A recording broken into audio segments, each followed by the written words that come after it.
Welcome everybody to the fourth and last part of videos for the first lecture this week on autonomous navigation for flying robots. So this video will be fun because we've collected lots of video clips that showcase a little bit the progress and history of quadrotor research over the past years. So, as all of you know, the history of aviation started with fixed-wing airplanes in 1903. The Wright brothers performed the first successful flight, motorized flight, with their airplane. The general idea of an airplane is that you have a special shape of the wing that produces a lift when you move forward at a high speed. And in this way, the plane gets tilted or gets lifted, experiences a lift, and you can control the attitude of the plane by flaps that are installed in the wings, but also at the rear end of the plane. And planes are very successful and aerodynamically well understood. Probably everybody of you will have already flown with an airplane. It's relatively fuel efficient, but one significant problem there is that you always need a runway to achieve the speed that is high enough to actually take off. And similarly for landing, you also need a runway. You can't just land somewhere where you want. Another problem also is that you can't stop in the middle of the air. You can't just stay at a certain position. You always have to move forward to be sure that you have enough, that your wings generate enough lift. This is then what motivated people to look for or develop so-called vertical takeoff and landing devices. And interestingly, the first such vehicle was built in 1924, 10 years before the helicopter, and this first device actually was a quadrotor. The problem, however, with a quadrotor is that if you don't have any electronic control, then it's extremely hard to stabilize the flight of this. You can imagine this as you have four different joysticks then that you have to control all by yourself, and that makes it of course very hard then to fly in a purposeful way and not to crash. Therefore quadrotors were not very successful at that time, and then as I said, roughly 10 years later in 1936 the first helicopter had its first successful flight.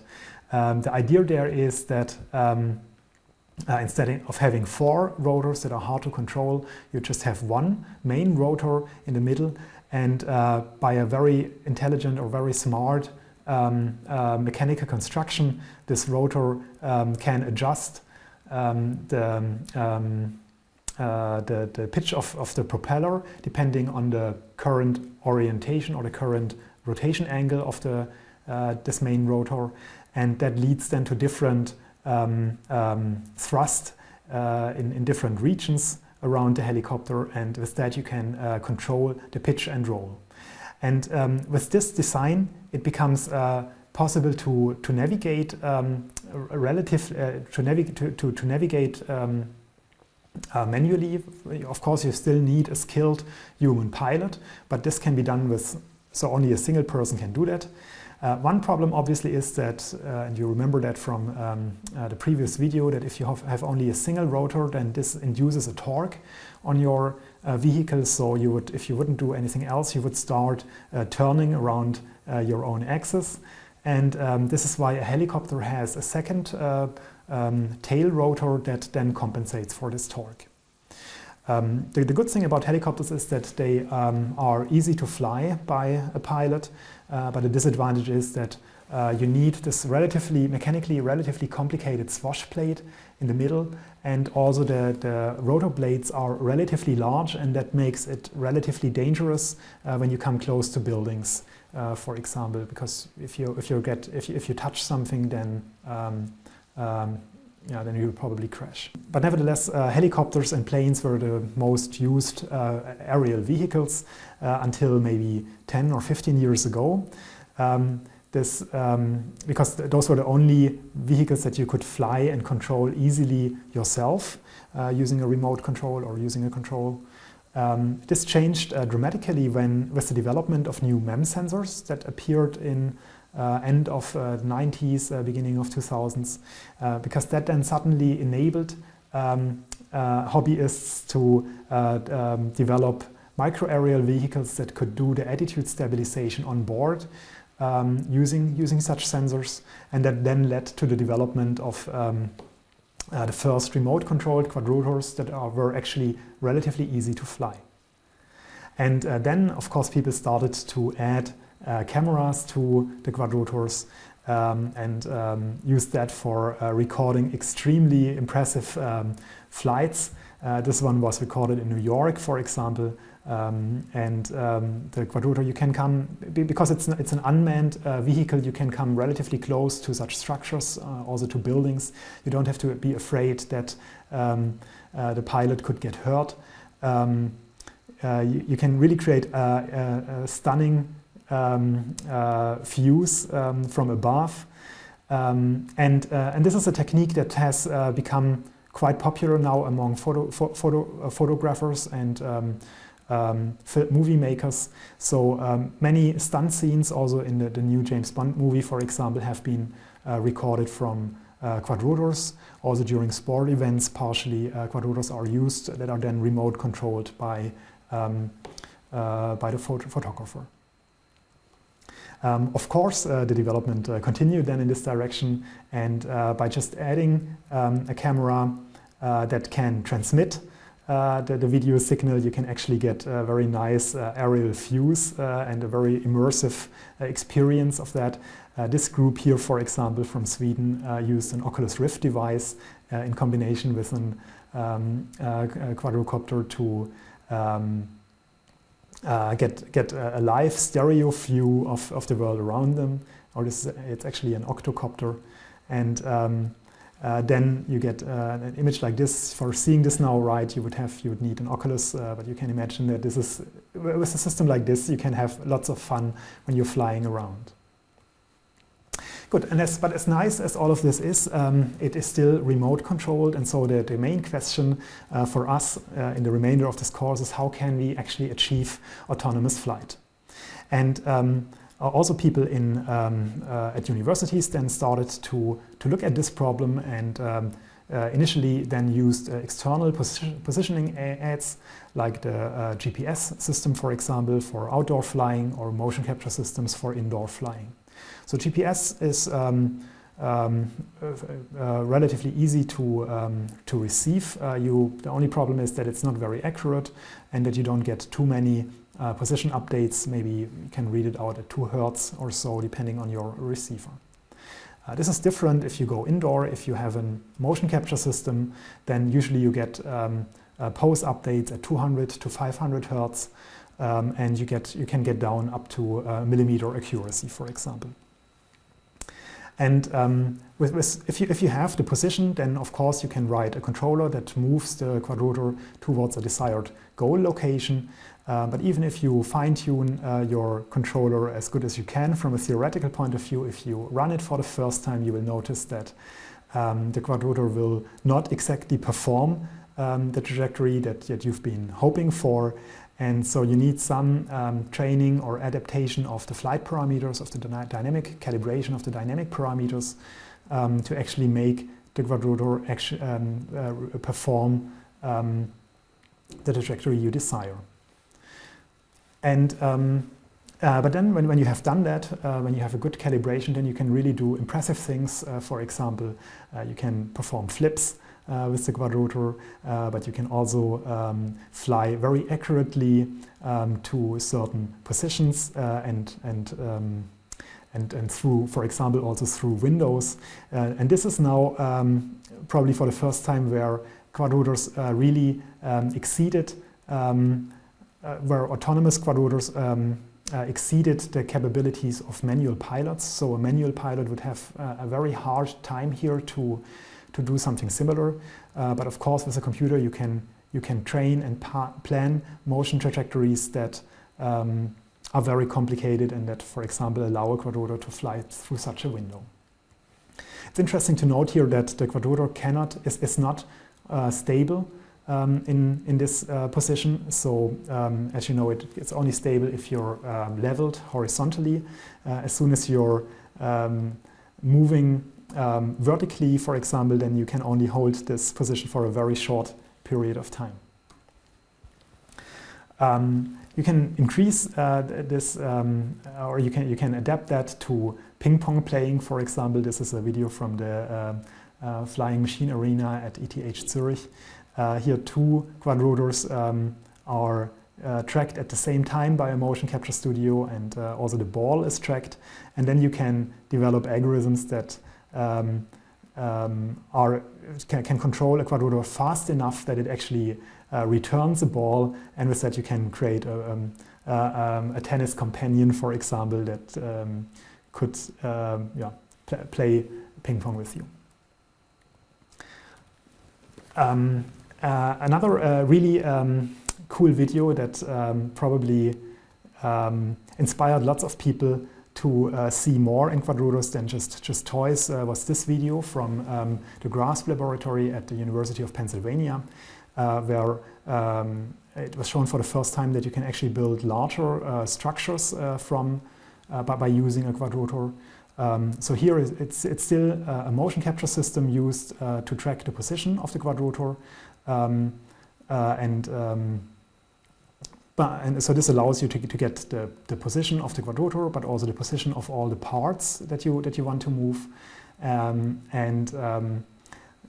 with that it then becomes possible to construct such a structure, and that showed then that you could you could think of building larger structures on roofs, for example, of buildings that are hard to reach otherwise, and so on. And another cool thing, of course, about Quadrotors or robots in general is that it scales very well. So if you can do it with one robot, then it's also interesting to think about how to do it with teams of robots, and the execution time, or the time to completion, of course, decreases linearly, ideally, if you have more robots at your disposal. So, so this was a very nice video, and this led to this then convinced many robotics labs to start working on autonomous Quadrotors and similar problems.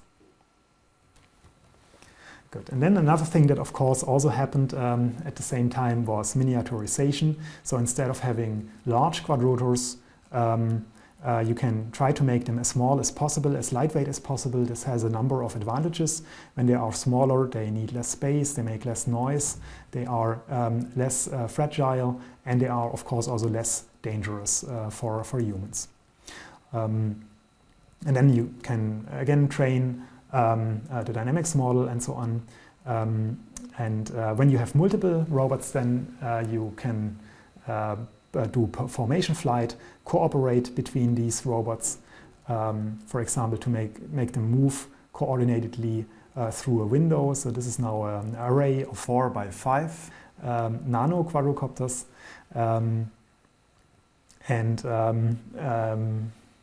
it's very interesting to look at it. You can do fun stuff with them. But also the path planning problem gets much more complicated if you have to deal with 25 robots instead of 1.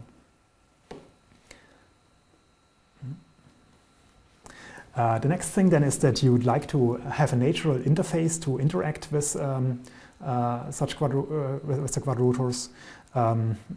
You can't pre-program all the motions that you want. You don't want to use a computer interface for that. And this work here, which was a student project at ETH, showed that you can use, for example, a Kinect sensor for tracking a person, and then the person can, in a very intuitive way,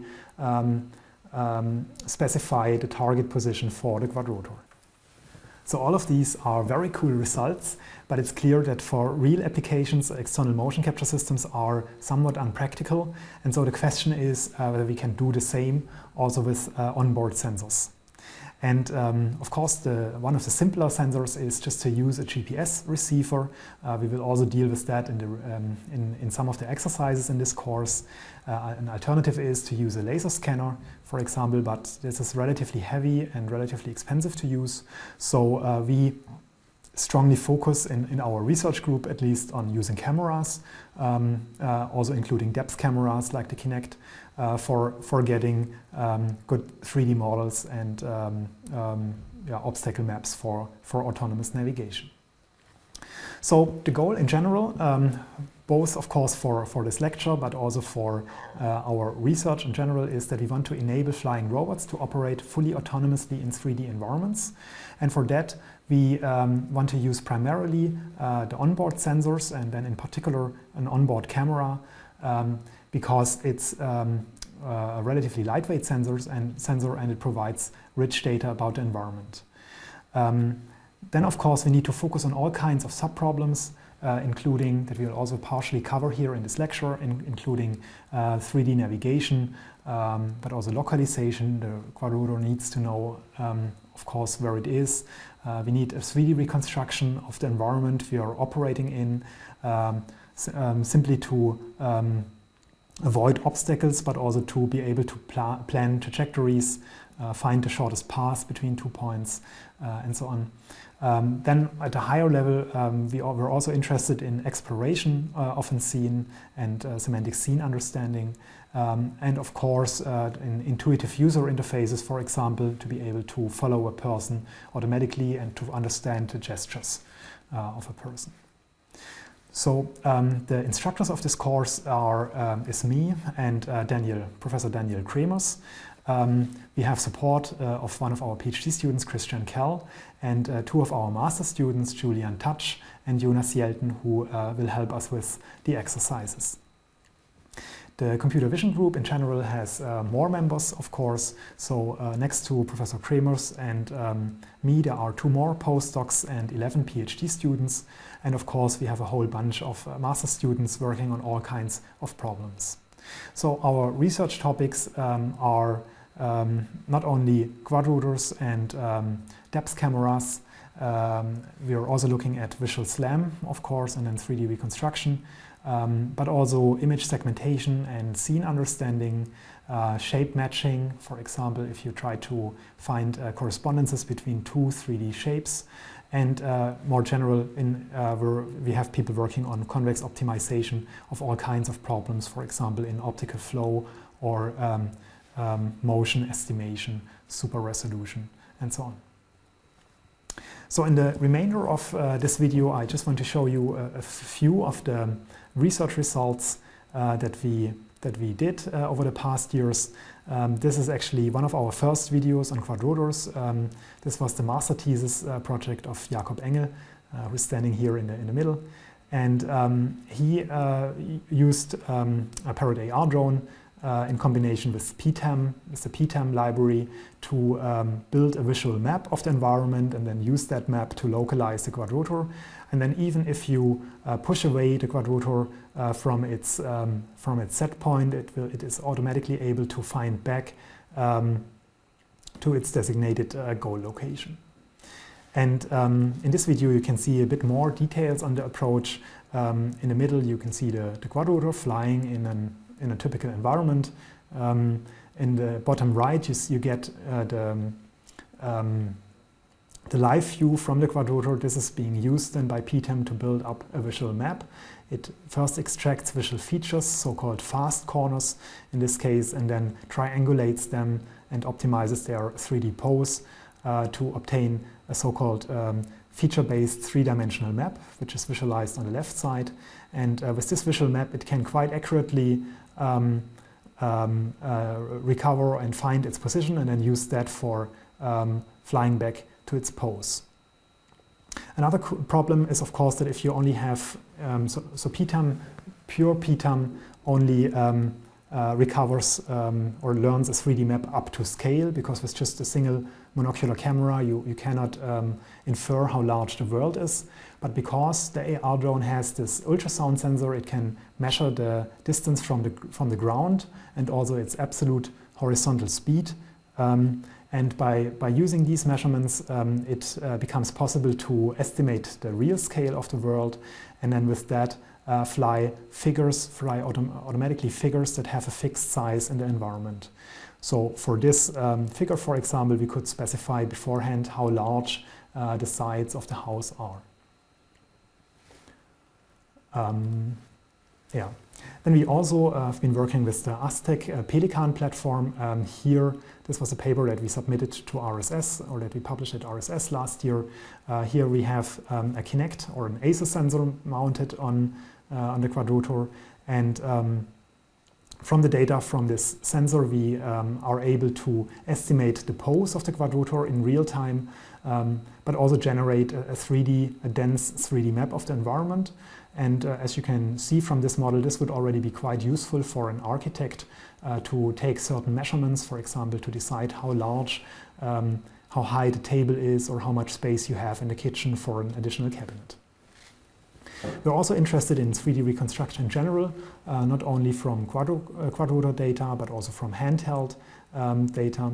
This is work done by Frank Steinbrücker on large-scale 3D reconstruction. This is actually the corridor of our group in Munich. So if you ever come visit us, then you might recognize some of the offices. Yeah, and it would be, of course, very nice if you could do that automatically with a fleet of Quadrotors at some point.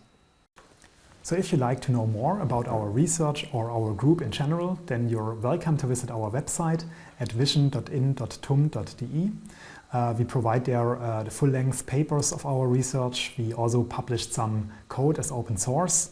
So if you like to try out some of our approaches by yourself, then you're welcome to do so. We also have a YouTube channel on which we provide lecture videos from the previous years, and also some research videos that accompany the papers that we published. We also have a Facebook page if you want to stay updated on news and things that are going on in our group. And of course, you can also meet us at scientific conferences and workshops. We're actually regularly present at ICRA and IROS and RSS, which are robotics conferences, and we're also present, of course, at computer vision conferences such as ICCV, CVPR, the European Computer Vision Conference, ECCV, and the German Computer Vision Conference, GCPR. Good. With that, I hope I have interested you in this course. I hope I see most of you back next week when we will look at the linear algebra and 3D geometry, which will form the basis for the remainder of this course. We will also look then a little bit at sensors and actuators that are used on Quadrotors. Good. Have a nice week then, and see you back soon.